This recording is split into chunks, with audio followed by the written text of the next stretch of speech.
Hi friends, welcome back to my YouTube channel. ಎಲ್ಲರೂ ಹೇಗಿದ್ದಾರೆ friends? ಇವತ್ತು ನಾನು ಮಧ್ಯಾಹ್ನ ಲಂಚಿಗೆ ಬೆಂಡೆಕಾಯಿ ಪಲ್ಯ ಮಾಡ್ತಾ ಇದ್ದೀನಿ ನೋಡಿ. ನಾರ್ಮಲಿ ಆಗಿ ಬೆಂಡೆಕಾಯಿ ಪಲ್ಯ ಟೊಮೆಟೊ ಈರುಳ್ಳಿ ಎಲ್ಲ ಹಾಕಿ ಮಾಡ್ತಾರಲ್ಲ, ಆದರೆ ನಾವು ಈ ಉಡುಪಿ ಕಡೆ ಹೇಗೆ ಮಾಡ್ತೇವೆ ಅಂದರೆ ಸಾಂಬಾರು ಪೌಡ್ರ್ ಹಾಕಿ ಮಾಡ್ತೇವೆ. ಅದಕ್ಕೆ ಬೆಳ್ಳುಳ್ಳಿ ಈರುಳ್ಳಿ ಟೊಮೆಟೊ ಏನೂ ಹಾಕಲ್ಲ, ಬರೀ ಬೆಂಡೆಕಾಯಿ ಹಾಕಿ ಮಾಡ್ತೇವೆ. ಹಸಿಮೆಣಸಿನ್ಕಾಯಿ ಹಾಕಿ ಮಾಡ್ತೇವೆ. 4ರಿಂದ ಒಂದು 5 ಹಸಿಮೆಣಸಿನ್ಕಾಯಿ ತೊಗೊಂಡಿದ್ದೇನೆ. ಇವತ್ತು ನಾನು ಯಾವ ರೀತಿ ಉಡುಪಿ ಕಡೆ ಮಾಡುವಂಥ ಪಲ್ಯ ಬೆಂಡೆಕಾಯಿ ಪಲ್ಯ ಹೇಗೆ ಮಾಡ್ತಾರೆ ಅನ್ನೋದನ್ನು ತೋರಿಸ್ತೇನೆ. ಮೊದಲು ಈ ರೀತಿ ಒಂದು 1/4 kg ಅಷ್ಟು ಬೆಂಡೆಕಾಯಿ ತೊಗೊಂಡಿದ್ದೇನೆ ನೋಡಿ. ಒಂದು 1/4 kg ಇರ್ಬೋದು ಬೆಂಡೆಕಾಯಿದು. ಇದನ್ನು ತೊಗೊಂಡಿದ್ದೇನೆ. ಇದು ಸಣ್ಣ ಕಟ್ ಮಾಡ್ಕೊಳ್ಬೇಕು ನೀವು. ಪಲ್ಯ ಮಾಡುವಾಗ ಎಷ್ಟು ಕಟ್ ಮಾಡ್ಕೊಳ್ತೇನೆ ನೋಡಿ, ಈ ಸೈಜಲ್ಲಿ ಕಟ್ ಮಾಡ್ಕೊಳ್ಬೇಕು. ಈ ಸೈಜಲ್ಲಿ ಕಟ್ ಮಾಡ್ಕೊಂಡು ಬರಬೇಕು. ಇದಕ್ಕೆ ಯಾವುದೇ ರೀತಿ ಬೆಳ್ಳುಳ್ಳಿ ಈರುಳ್ಳಿ ಟೊಮೆಟೊ ಯಾವುದು ಏನೂ ಹಾಕಲ್ಲ. ನಾವು ಬರೀ ಬೆಂಡೆಕಾಯಿ ಮತ್ತು ಹಸಿಮೆಣಸಿನ್ಕಾಯಿ ಹಾಕಿ ಇವತ್ತು ಪಲ್ಯ ಮಾಡ್ತಾ ಇದ್ದೇನೆ.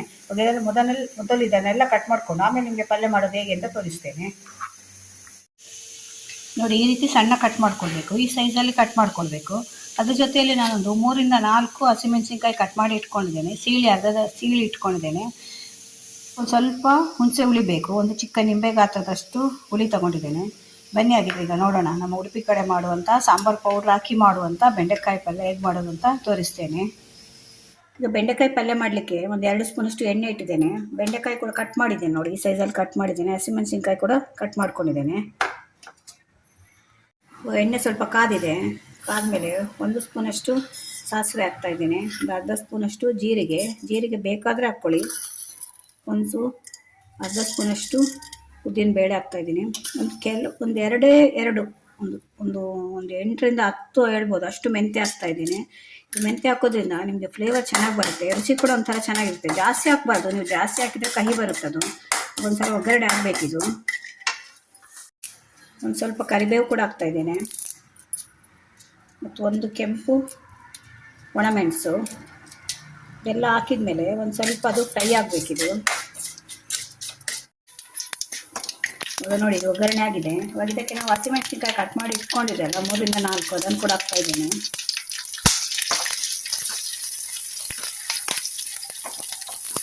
ನಾನು ಸ್ವಲ್ಪ ಮಾಡಿದ್ಮೇಲೆ ಇದ್ರ ಜೊತೆ ಬೆಂಡೆ ಕಟ್ ಮಾಡಿ ಇಟ್ಕೊಂಡಿದ್ದನ್ನು ಅದನ್ನು ಕೂಡ ಹಾಕ್ತಾ ಇದ್ದೇನೆ.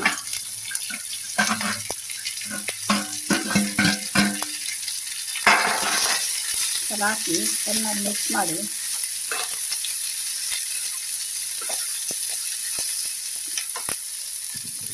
ಇವಾಗ ಇದಕ್ಕೊಂದು 3/4 ಸ್ಪೂನಷ್ಟು ಉಪ್ಪು ಹಾಕ್ತಾ ಇದ್ದೇನೆ. ಉಪ್ಪು ನೋಡ್ಕೊಂಡು ಹಾಕ್ಕೊಳ್ಳಿ, ಆಮೇಲೆ ಮತ್ತೆ ಹಾಕ್ಕೊಳ್ಬೋದು.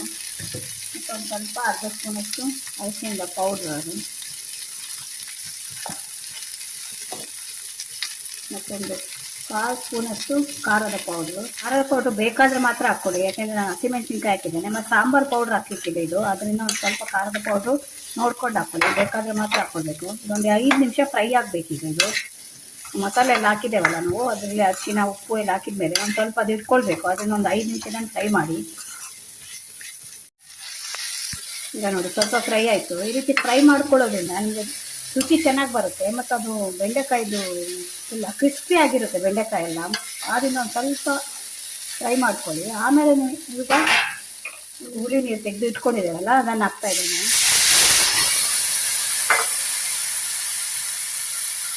ಒಂದು ಚಿಕ್ಕ ಪೀಸು ಬೆಲ್ಲ ಕೂಡ ಹಾಕ್ತಾ ಇದ್ದೇನೆ. ಬೆಲ್ಲ ಬೇಡ ಅಂದರೆ ಸ್ಕಿಪ್ ಮಾಡ್ಕೊಳ್ಳಿ, ಆದರೆ ಬೆಲ್ಲ ಹಾಕಿದ್ರೆ ನಿಮಗೆ ರುಚಿ ಬರೋದು. ಒಂದು ಸಲ ಮಿಕ್ಸ್ ಮಾಡಿ ಇವಾಗ ಒಂದು ಸ್ವಲ್ಪ ನೀರು ಹಾಕಿ, ಅದು ಹುಳಿ ನೀರಲ್ಲಿ ಒಂದು 2 ನಿಮಿಷ ಬೇಯಲಿ. ಅದು ಅಂದರೆ ಒಂದು ಕುದಿ ಬರಬೇಕು. ಆಗ ಕುದಿ ಬರುವಾಗ ನಾವು ಅದು ಸಾಂಬಾರು ಪೌಡ್ರ್ ಇದೆಯಲ್ಲ ಅದನ್ನು ಹಾಕಬೇಕು.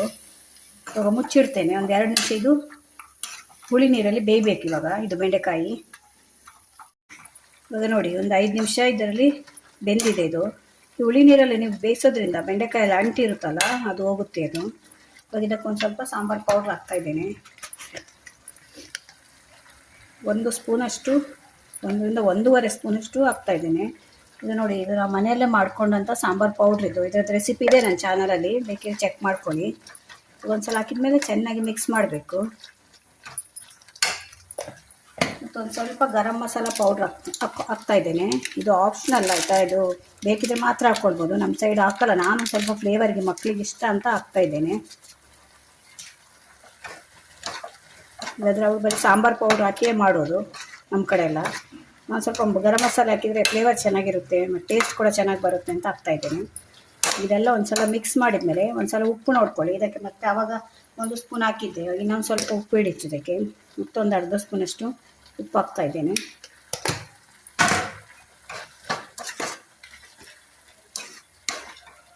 ಬೇಯಲಿಕ್ಕೆ ಎಷ್ಟು ನೀರು ಬೇಕೋ ಅಷ್ಟು ನೀರು ಹಾಕಿದರೆ ಸಾಕು. ನಾನು ಹುಳಿ ನೀರು ಹಾಕಿದ ಮೇಲೆ ಒಂದು ಸ್ವಲ್ಪ ನೀರು ಹಾಕಿದೆ ಇದಕ್ಕೆ. ಇವಾಗ ಇದೊಂದು 5 ನಿಮಿಷ ಮುಚ್ಚಿಟ್ರೆ ಇದು ಬೇಯುತ್ತೆ. ಒಂದು 5 ನಿಮಿಷ ಇವಾಗ ಮುಚ್ಚಿಡೋಣ ಅದನ್ನು. ಈಗ 5 ನಿಮಿಷ ಆಯಿತು, ನೋಡೋಣ. ನೋಡಿ ಬೆಂದಿದೆ, ನೀರೆಲ್ಲ ಹಾಕಿರೋದು ನೋಡಿ. ನಿಮಗೆ ನೀರಾಗಿ ಬೇಕಿದ್ರೆ ಸ್ವಲ್ಪ ನೀರು ಮಾಡ್ಕೊಳ್ಬೋದು, ನಾವಿಷ್ಟೇ ನೀರು ಮಾಡೋದು.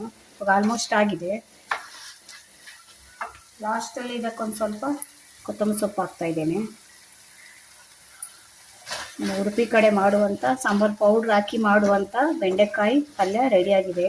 ತುಂಬ ಚೆನ್ನಾಗಿರುತ್ತೆ. ಎಷ್ಟು ಪರಿಮಳ ಬರ್ತಾ ಇದೆ ಅಂದರೆ ಪರಿಮಳ ನೋಡಿದ್ರೆ ಊಟ ಮಾಡಬೇಕು ಅನಿಸುತ್ತೆ. ಇದು ಚಪಾತಿ ಜೊತೆ ಕೂಡ ತುಂಬ ಚೆನ್ನಾಗಿರುತ್ತೆ. ಅನ್ನದ ಜೊತೆ ಅಂತೂ ಸ್ವಲ್ಪ ಅದ್ರ ಮೇಲೆ ತುಪ್ಪ ಹಾಕ್ಕೊಂಡು ತಿಂತಾ ಇದ್ರೆ ನಿಮ್ಗೆ ಎಷ್ಟು ಊಟ ಮಾಡ್ತಾ ಇದ್ದೀರಿ ಅಂತ ಅಂದಾಜಿರಲ್ಲ. ಹಾಗೆ ತಟ್ಟೆ ಖಾಲಿ ಆಗ್ತಾ ಇರುತ್ತೆ. ಒಂದ್ಸಲ ಟ್ರೈ ಮಾಡಿ ನೋಡಿ.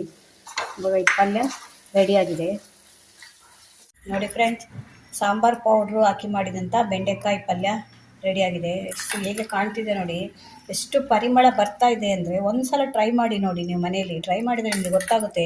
ಇದರಲ್ಲಿ ವೀಡಿಯೋದಲ್ಲಿ ನೋಡಿದರೆ ನಿಮ್ಗೆ ಅಷ್ಟು ಗೊತ್ತಾಗಲ್ಲ, ನೀವಾಗಿ ಎಕ್ಸ್ಪೀರಿಯೆನ್ಸ್ ಮಾಡಿದ್ರೇ ಗೊತ್ತಾಗುತ್ತೆ. ಅಷ್ಟು ಚೆನ್ನಾಗಿರುತ್ತೆ. ಒಂದ್ಸಲ ಟ್ರೈ ಮಾಡಿ ನೋಡಿ. ಇದಕ್ಕೆ ಬೆಳ್ಳುಳ್ಳಿ ಹಾಕಿಲ್ಲ, ಟೊಮೆಟೊ, ಈರುಳ್ಳಿ ಏನೂ ಹಾಕಲಿಲ್ಲ. ಬರೀ ಬೆಂಡೆಕಾಯಿ, ಹಸಿಮೆಣಸಿನ್ಕಾಯಿ ಮತ್ತು ಸಾಂಬಾರು ಪೌಡ್ರ್ ಹಾಕಿ ಮಾಡಿದಂಥ ಬೆಂಡೆಕಾಯಿ ಪಲ್ಯ ಅಷ್ಟು ಚೆನ್ನಾಗಿರುತ್ತೆ. ಒಂದ್ಸಲ ಟ್ರೈ ಮಾಡಿ ನೋಡಿ. ಈ ವಿಡಿಯೋ ನಿಮ್ಗೆ ಇಷ್ಟ ಆದರೆ ನನ್ನ ಚಾನಲ್ನ ಸಬ್ಸ್ಕ್ರೈಬ್ ಮಾಡ್ಕೊಂಡು ನೋಡಿ. ಇದೇ ಥರ ಹೊಸ ಹೊಸ ವಿಡಿಯೋ ತೊಗೊಂಡು ಮತ್ತೆ ಬರ್ತೇನೆ. Bye friends.